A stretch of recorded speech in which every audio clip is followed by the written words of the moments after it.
যে রায় আসলো, এই রায়ের পরে রাজ্য সরকার কি পদক্ষেপ নেবে? না, রাজ্য সরকার কি পদক্ষেপ নেবে সেটা আমি কি করে জানবো, কিন্তু এর আগে যখন রায় এসেছিল তখনই দলনেত্রী এবং মাননীয় মুখ্যমন্ত্রী পরিষ্কার বলেছিলেন যে আমাদের কাছে অপশনগুলো ABCD করে আছে। তো আমরা দেখব যেভাবে ঠিক হবে, আমাদের কাছে প্রত্যেকটি ইভেন্চুয়ালিটির জন্য প্রস্তুতি আছে। তো এই ক্ষেত্রেও মানে রাজ্য সরকার ব্যবস্থা নেবে তাদের যা প্রস্তুতি আছে তার নিরিখে।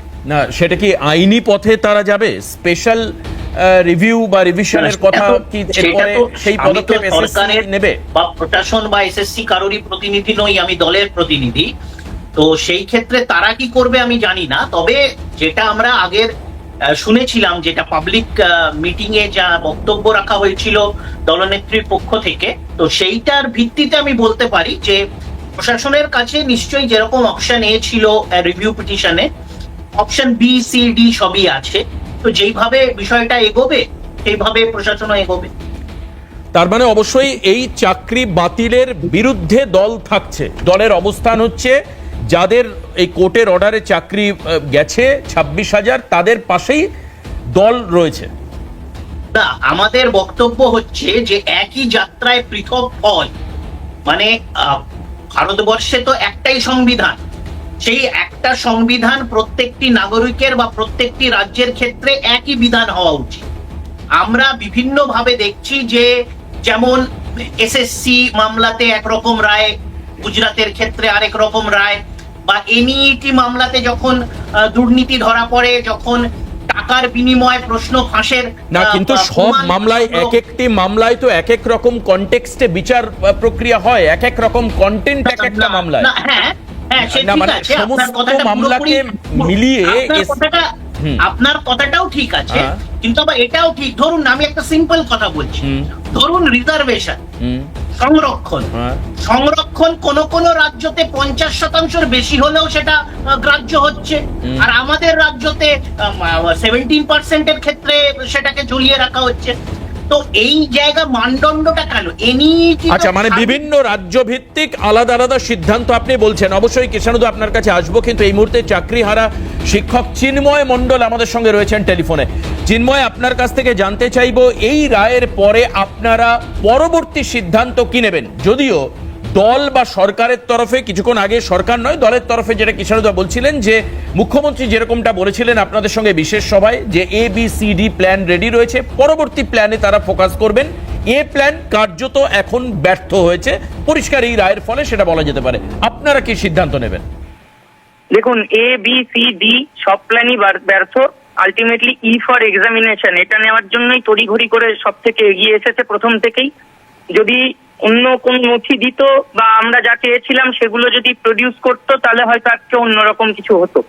যাই হোক, এখন ব্যাপারটা হচ্ছে এই যে বিচার ব্যবস্থা, যেখানে আমরা কিন্তু ন্যায্য অধিকার বা ন্যায্য দাবি নিয়ে যাই যে আমাদের ন্যায় বিচারটা দেওয়া হোক, কিন্তু আমরা কোথাও বিচার ব্যবস্থার প্রতিও আস্থা হারিয়ে ফেললাম আজকে, যেখানে দেখছি যে বিচারপতি তিনি এই জাজমেন্টের ছত্রে ছত্রে বলছেন যে এরা হচ্ছে আনটেন্টেড ক্যান্ডিডেট, এবং এই আনটেন্টেড ক্যান্ডিডেটদেরকে গ্রেটেস্ট এক্সটেন্টে বেনিফিট দেওয়া হয়েছিল লাস্ট প্যারাগ্রাফে, এবং বলছেন যে এইরকম আনটেন্টেড ক্যান্ডিডেটদের চাকরি চলে গেলে অবশ্যই তীব্র অ্যাঙ্গুইশের সৃষ্টি হবে, তীব্র জ্বালা যন্ত্রণার সৃষ্টি হবে। এটা আমরা জানি, কোর্ট এই বিষয়ে সচেতন ছিল, এবং এটাও বলছেন যে যে কর্তৃপক্ষ মানে স্কুল সার্ভিস কমিশন বা গভর্নমেন্ট, তারা এই পুরো যে নির্দোষ প্রার্থীর জীবনকে প্রভাবিত করলো তার জন্য দায়ী, এবং তার জন্য কোর্ট তাদেরকে যা শুনিয়েছে প্রতিকূল মন্তব্য,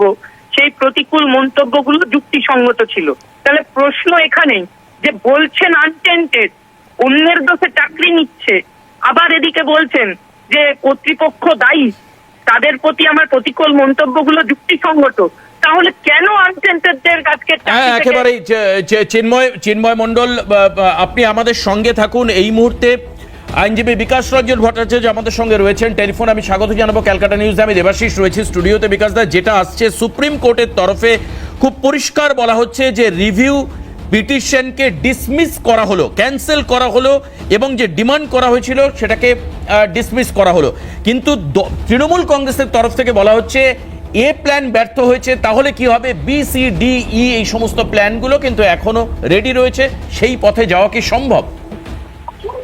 দেখুন, এরা মানে কড়া কথা ব্যবহার করতে হয়। এরা খলের যেমন ছলের অভাব হয় না, এরা পরিকল্পনা করে দুর্নীতি করেছেন। এদের দুর্নীতির জন্য বেশ কিছু মেধাবী ছাত্রছাত্রী ক্ষতিগ্রস্ত হয়েছে।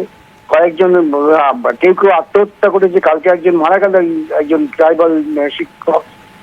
এত বড় পরিকল্পিত দুর্নীতি করার পর এতদিন মামলা আছে, যদি ওরা সৎ হতেন সংশোধন করে নিতেন, বহু সুযোগ ছিল। ওরা সংশোধন করেননি। ওরা দুর্নীতিটাই যে ঠিক, টাকা তোলাই যে একমাত্র পদ্ধতি, এটাকে বাস্তব রূপ দেওয়ার জন্য লড়াই করে গেছে।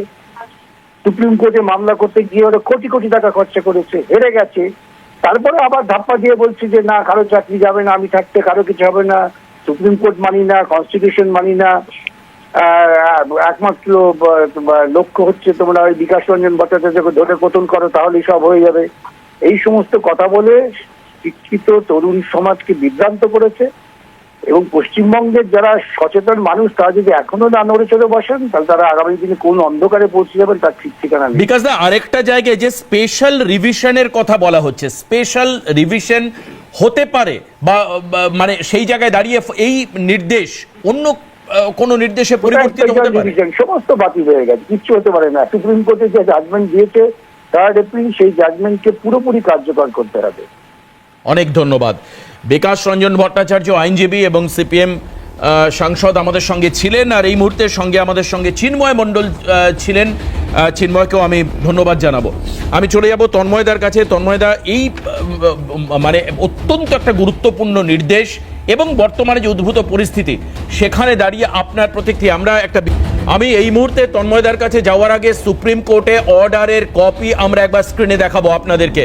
এই দেখুন, একেবারে ছোট্ট অর্ডার, যেখানে খুব পরিষ্কার 3-4 লাইনের মধ্যে খুব পরিষ্কার করে দেওয়া হয়েছে রিভিউ পিটিশন আর ডিসমিসড। পরিষ্কারভাবে লেখা রয়েছে the review petition are dismissed in terms of the signed order. একদম পরিষ্কার করে বলা রয়েছে যে অর্ডার দেওয়া হয়েছিল সুপ্রিম কোর্টের তরফ থেকে, সেই অর্ডারের উপর যে রিভিউ হয়েছিল, সেই রিভিউ পিটিশনের যে অ্যাপিল ছিল সেটা ডিসমিস করা হলো।